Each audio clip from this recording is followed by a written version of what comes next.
रही आयुर्वेद। आज मैं आपकी आयुर्वेद को लेकर जो भी गलतफहमियां हैं उस पर चर्चा करूंगी। आजकल के बिजी लाइफस्टाइल और दौड़ भाग की जिंदगी से जूझते हुए कहीं ना कहीं हम अपनी सेहत को ना चाहते हुए भी इग्नोर कर देते हैं, जिस वजह से कम उम्र में ही हमें भयंकर बीमारियां घेर लेती हैं। जैसे आपने सुना होगा 30 साल की उम्र में हार्ट अटैक से कई युवाओं की जान चली जाती है। कैंसर तो जैसे हर 10 घर छोड़कर ही मिल जाता है। बीपी, शुगर, थायराइड, पीसीओडी जैसी बीमारियां तो घर घर का हिस्सा बन चुकी हैं। तो ऐसे में करें तो करें क्या? इसका समाधान आयुर्वेद में कई हजार वर्ष पहले ही बता दिया गया था। कैसे खुद को स्वस्थ रखना है नित्य कर्म करके, और यदि कोई बीमारी आ भी जाए तो उससे कैसे निजात पाई जाए।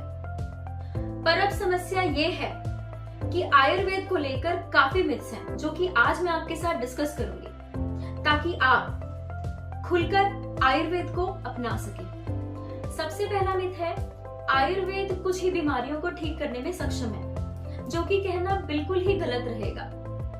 आयुर्वेद 5000 वर्ष पुराना एक ऐसा वेद है जहां जेनेटिक डिसऑर्डर्स भी बहुत ही अच्छे से एक्सप्लेन किए गए हैं। आज के टाइम पे लोगों को लगता है कि आयुर्वेद तो बस एक देसी जड़ी बूटी है। बस आप थोड़ा सा अगर पेट में दर्द है या कॉन्स्टिपेशन है या थोड़े सांस की दिक्कत है या घुटनों का दर्द है तो आप आयुर्वेदा में जाकर के ट्रीटमेंट ले लीजिए। बट ऐसा कुछ भी नहीं है।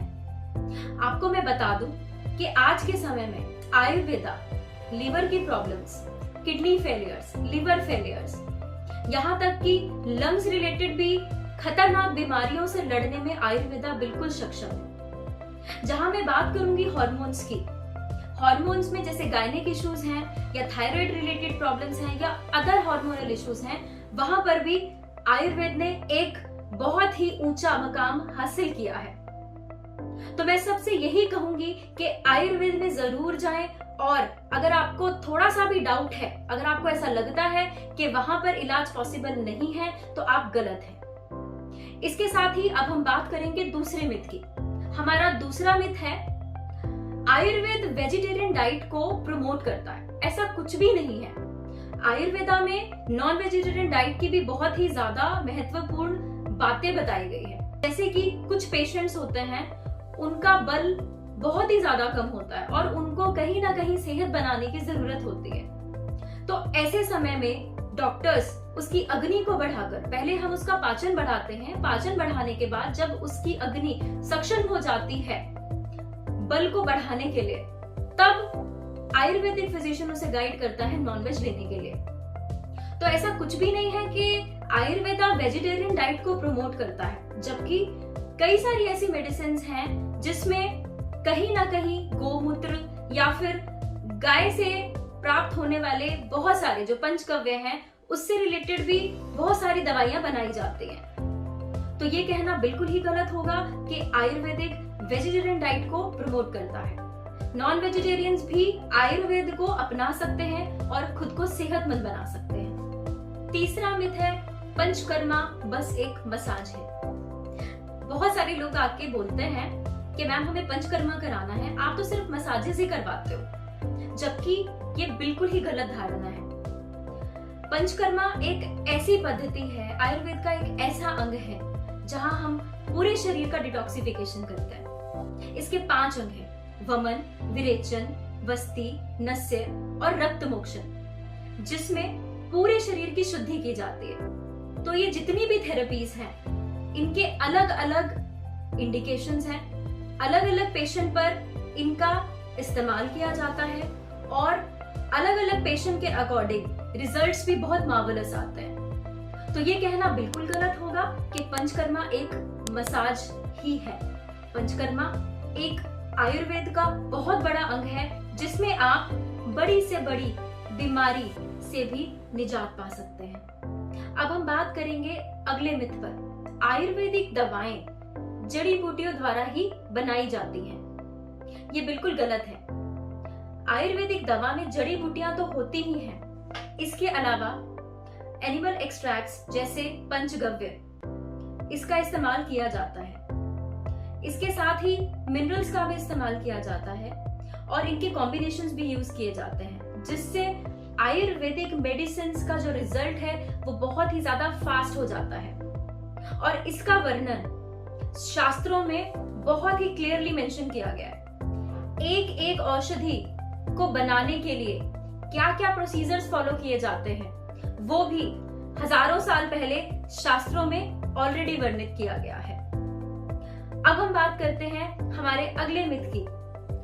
आयुर्वेदिक मेडिसिन बिना डॉक्टर की सलाह के खा सकते हैं। ये कहना बिल्कुल ही गलत है। मैं पहले भी कई बार अपनी वीडियोस में बता चुकी हूँ कि आयुर्वेदिक मेडिसिन, अगर आपका पेट साफ नहीं हो रहा है, उसके लिए भी आयुर्वेदिक दवा खुद केमिस्ट की शॉप से जाकर के आपको नहीं लेनी है, या फिर किसी भी नुस्खों जैसी चीजों को फॉलो नहीं करना है। क्यों?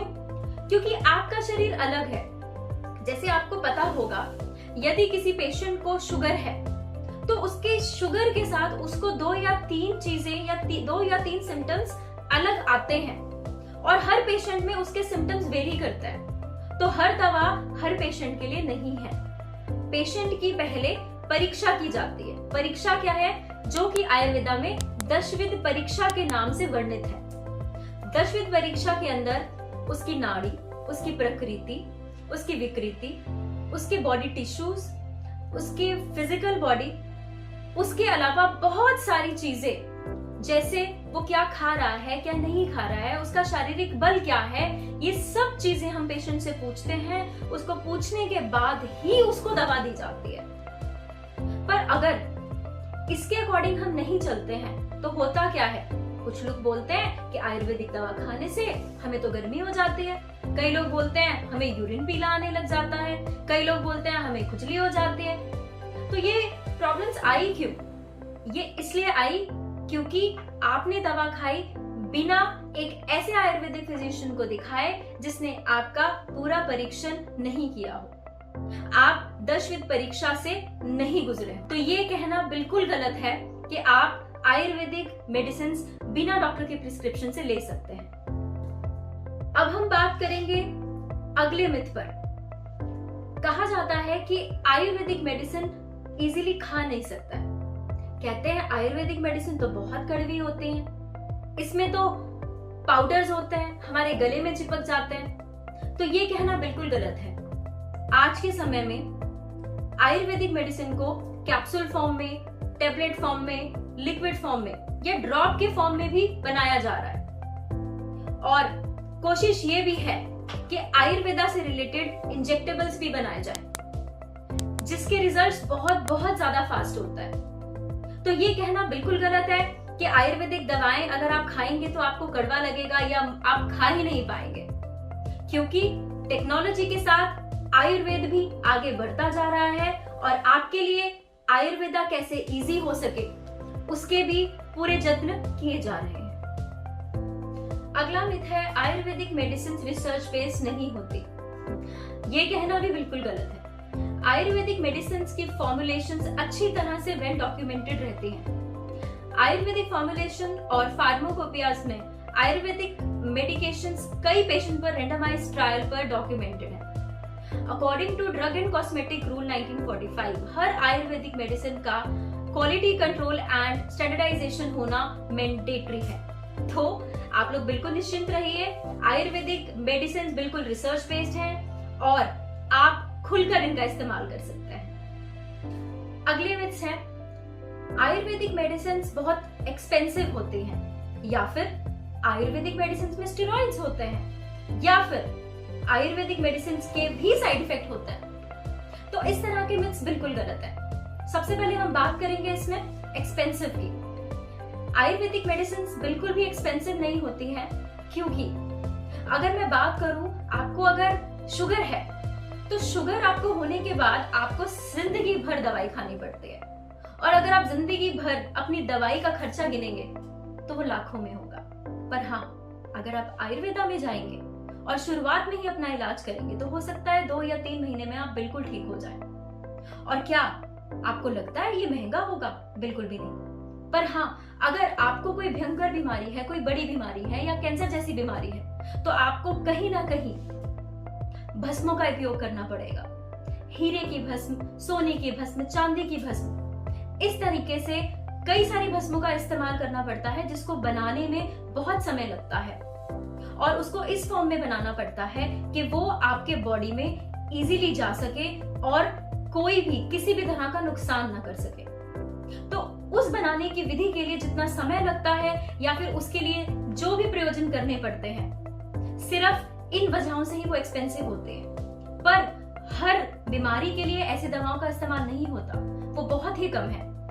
पर आपको तो पता ही है, कोरोना की सिचुएशन में ऐसे ऐसे इंजेक्शन भी हैं जिनकी कॉस्टिंग 50 से 60 हजार की है और अब तो WHO ने ऐसी मेडिसिन के लिए बैन भी कर दिया है कि वो मेडिसिन तो देनी ही नहीं थी। तो आप खुद सोच सकते हैं कि आपके लिए क्या सही है और क्या गलत है। अब हम बात करेंगे स्टेरॉइड्स की। कुछ लोग बोलते हैं आयुर्वेदिक मेडिसिन में तो स्टेरॉइड होता है, जबकि ऐसा कुछ भी नहीं है। अगर आयुर्वेदा का सही तरीके से इस्तेमाल किया जाए और आपकी बीमारी के अकॉर्डिंग आप डॉक्टर से प्रिस्क्रिप्शन लेकर के अगर मेडिसिन लेते हैं तो आपको कोई भी वो नुकसान नहीं करता है और स्टेरॉइड्स तो किसी भी हर्बल मेडिसिन में नहीं होता है। तो ये फैक्ट तो बिल्कुल ही गलत है या ये बिल्कुल मिथ है कि किसी भी मेडिसिन के अंदर स्टेरॉइड है। No, Ayurveda is totally free from any of the steroids. पर हाँ, कुछ ऐसी जड़ी बूटियां, कुछ प्लांट्स ऐसे हैं जो बहुत ही ज्यादा जबरदस्त काम करते हैं मल्टीपल डिसऑर्डर में, जहां पे स्टेरॉइड्स की जरूरत पड़ती है, जैसे पीपल, जैसे नीम, जैसे बड़, जैसे अश्वगंधा। ऐसे ही कई सारे मिनरल्स हैं जहां पर बहुत ही फास्ट एक्शन की जरूरत होती है, वहां पे ये मिनरल्स काम आते हैं। तो आप बिल्कुल निश्चिंत रहिए, किसी भी आयुर्वेदिक मेडिसिन में किसी भी तरह का स्टेरॉइड नहीं होता है। और अब मैं लास्ट एक बात कहूंगी आपसे कि अगर आपको थोड़ा सा भी डाउट है कि आयुर्वेदिक मेडिसिन का कोई साइड इफेक्ट है तो आप निश्चिंत रहिए, Ayurveda is free from side effect. इसीलिए आयुर्वेदा को मदर ऑफ हीलिंग भी कहा गया है, क्योंकि माँ किसी भी तरह का साइड इफेक्ट नहीं देती।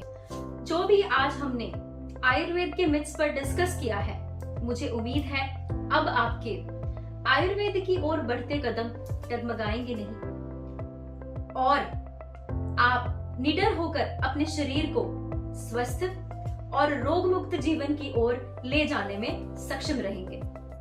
आज के लिए बस इतना ही। आगे मिलेंगे कई और आयुर्वेद से जुड़ी महत्वपूर्ण जिज्ञासाओं के साथ।